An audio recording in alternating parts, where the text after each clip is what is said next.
Hey y'all, it's Nicole, and this is the layout that I'm going to be creating using these two pictures and this stencil here. I'm going to be using 3 Distress Oxide inks to make an ombre effect with this stencil. So the first thing that I do is I use my lightest color up at the top, and you can do this with any 3 different colors, not like pink, yellow, orange, or well, maybe you could do that, but I'm just taking 3 different colors of oranges, working my way from the lightest color to the darkest color. And you can see there how the ombre is turning out on my page. I'm going to move my stencil and I'm going to do the same thing over here. Again, going from lightest and then doing the medium and then doing my darkest color at the bottom. And then I'm going to finish it off doing it on the other side as well.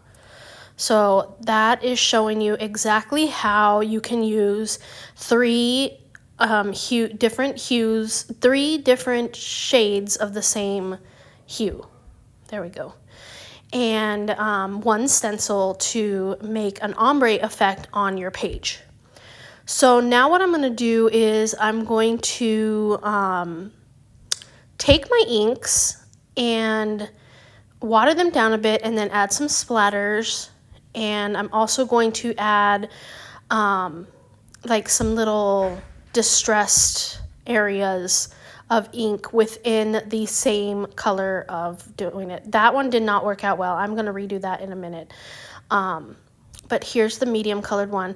Now, I'm using different shades of orange, but like I said, you can use whatever kind of inks you have, and if you have 3 different shades of pink or green or blue, you can use any of those kinds of things to get this same look.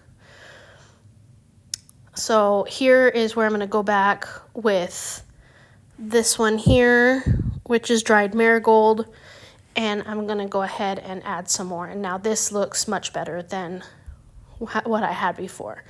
So I'm going to let that dry, and then I'm going to come back later. And here is another stencil that I have. It's a bigger stencil, and for this one, I'm just going to outline the shapes with my pen, and that way it just gives another dimension to this layout that, you know, just something more. You guys know that more is more for me. So since I'm adding that black, I'm going to go ahead and go in here with some Distressed Oxide black soot spray, and I'm going to add some black splatters all up in my layout. And then I'm going to put that aside to dry, and that dries really quickly. So in the meantime, I'm going to pick my papers that I want for this layout. I decided I'm going to do orange and pinks. So I'm going to grab 3 papers. This is the Paige Evans Adventurous paper pad. And as you can see here, I'm working my way towards different pages. Here's the last page I'm going to grab. So I had grabbed those 3 pages. And what I'm going to wind up doing is, of course, cutting off the branding strip. And then I'm going to tear the 2 of these pages and make like a little shelf on my layout. And then from the last page, I'm going to fussy cut out some of those big flowers. You can see them right there. I'm going to fussy cut some of those out, and those will be like some cluster bases on my layout. So here we go. You can see that I had to, and you know, I don't want to cut into the other flowers because what if I need more fussy cut flowers, or what if I want to use that paper in that way? So I do go off screen and I distress my photos, and I distress the edges of my papers as well. And I do that over my trash can so that I can try to control where all of those little paper fuzzies wind up, and I always hope that they wind up in the trash can. So here I'm going to start adding this to my layout. Like I said, I'm going to create like a little shelf for my photos. And those are the two papers that I'm going to use. And now I'm going to curl up the ends just to give it some interesting texture. Now I'm doing it to the bottom layer, and I decided that these pictures are too big. I mean, my cat is right in the middle. He's actually playing with my daughter's shoes. So yeah, he's silly. And see there now, you can see more of him, just him and only him. And then you can see more of the work that I did on the background as well. So here I am. I'm going to use some foam tape to pop these up off the background. And now I'm going to start embellishing. And the first thing I do is I am going to lift up the petals of these flowers, and then I'm going to double them up, and I'm going to put them on my page. I look at these chipboard pieces from Adventurous and I decide not to go with them. And this is what I'm going to use for my title, which is Silly Cat. And I'm just going to use the gold. I was going to use either pink and orange letters and gold, and yeah, so I wind up just doing Silly Cat. I wind up doing Silly, and then I think, okay, well, I'll put Cat in orange on this pink paper.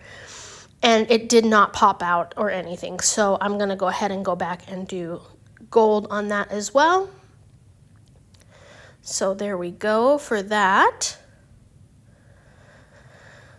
And then I'm going to grab the floral ephemera from Adventurous, and I'm just a sucker for flowers, you know, because I fussy cut some out. Now I'm going to add some of the florals from the ephemera, and I do cut some of them apart so that I can just take the pink and orange ones, and then I ruffle up the edges and I glue those down as well. So that's what I'm doing now. Don't be afraid to cut up your ephemera to the way that you want. If you want just a pink flower and not those blue leaves, just do it. You don't have to use the blue leaves. So that's kind of a little tip from me. I actually learned that from Missy. And you know, it's something stupid you learn. Like, duh, I bought this product. I can use it the way I want to. I don't have to use it the way that I'm told to or whatever. It's yours. Nobody's looking after you. So anyway, okay, speech done. There I go, fluffing everything up. Then I'm like, what do I put on next? I need... oh, well, I have to put this leaf on first.